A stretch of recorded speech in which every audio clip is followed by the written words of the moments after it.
অনেক বিপদের মধ্যেও কিন্তু আমার মুখে এই হাসিটা ফুটে আছে। এত সহজে যাবে না এই হাসি।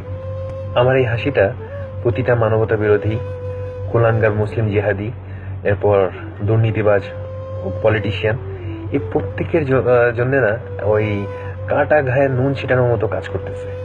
আমি খুব খুশি যে আমার কার্টুনগুলা, আমার লেখালেখি, আমার প্রতিটা ভিডিও এদের এদের ঠিক জায়গা মতো আঘাত করছে। আর যদি আঘাত না করতো তাহলে কিন্তু আমার উপরে এই রিয়াকশনটা আসতো না।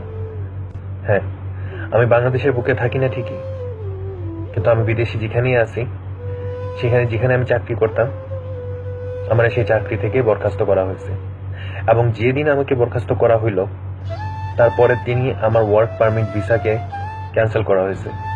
মানে আমাকে দেশে ফেরত নেওয়ার যত ধরনের প্রচেষ্টা আছে সব করতেছে এরা। সমস্যা নাই, আমি যদি একটা সেকেন্ডও বেশি বাঁচতে পারি ততদিন পর্যন্ত কিন্তু আমি এদের বিরুদ্ধে আমি প্রতিবাদ করে যাব। আমার খুবই হাসি লাগছিল যখন আমার জিএম আমাকে ফোন করে বলল কি যে কালকে থেকে আপনার অফিসে আসা লাগবে না। কারণ জিজ্ঞেস করলে উনি আমাকে বললো কি যে this is nothing related to your work or this is nothing official, this is something else. জিজ্ঞেস করলাম হোয়াট ইজ সামথিং এলস। যখন কারণটা জানতে চাইলাম তখন যে উত্তরটা দিল সেটা শুনে অবশ্যই আমার কাছে একটু খারাপ লাগছে। যখন জানতে চাইলাম যে কারণটা কি, তখন যে উত্তরটা দিল সেটা শুনে অবশ্যই একটু কষ্ট লাগছিল। উনি বলছিল কি যে the reason we are terminating you because your belief system is not matching with our belief. যাই হোক, এটা আমার কাছে কোনো অস্বাভাবিক বিষয় না, কারণ আমি যখন বাংলাদেশে ছিলাম তখন সেন্ট্রাল ডিপোজিটরি বাংলাদেশ লিমিটেড, আমি সিডিবিএল এ জব করতাম। ওখান থেকে কিন্তু আমাকে বলা হয়েছিল যে আপনি রেজিগনেশন দিবেন নাকি আমরা আপনাকে টার্মিনেট করবো। তখন আমি রেজিগনেশন দিয়েছিলাম। তা এটা আমার জীবনে নতুন না।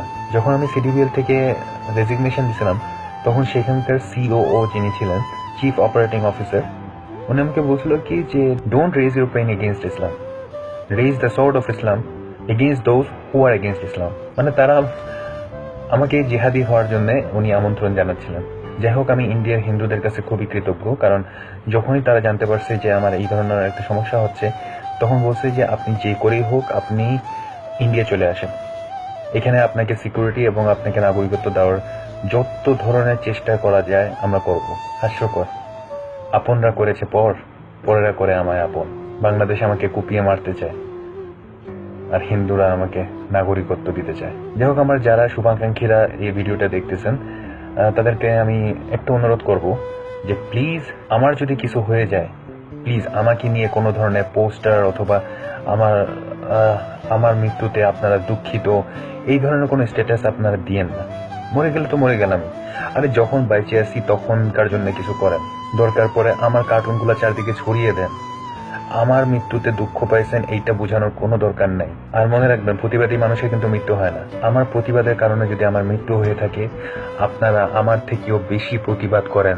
আর আমার যদি মৃত্যু হয় সেটা আমার কিন্তু ক্ষতি হলো না, মরে গেলে তো মরে গেলাম, কিন্তু একজন প্রতিবাদী মানুষ আপনারা হারাইলেন। জীবনে তুমি যারে দাওনি মেলা, মরণে কেন তারে দিতে গেলে ফুল। এরকম কৌতুক প্লিজ আমার সাথে করবেন না।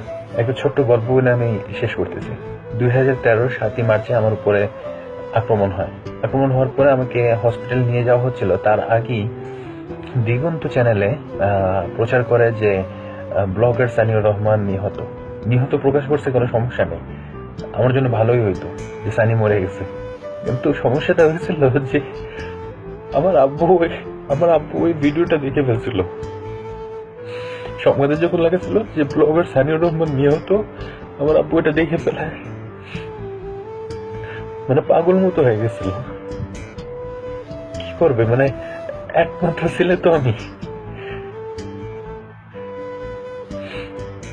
3 দিন পরে আমার আব্বু আমার সাথে কথা বলার সুযোগ পাইছিল।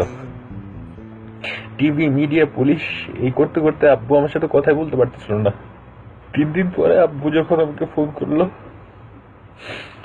ওখান থেকে শুধুমাত্র হ্যালো আওয়াজটা আসছিল। আমি শুধু এখান থেকে বলছিলাম হ্যালো আব্বু। ফোনের ওই সাইড থেকে আমি খালি শুনতেছি আব্বু কাঁদতেছিল। আব্বু যখন ফোনে বলছিল যে আমার বলছিল সানি তুই জানিস না তুই আমার একমাত্র ছেলে, তোর কিছু হইলে আমি তোরে আর কই পাবো।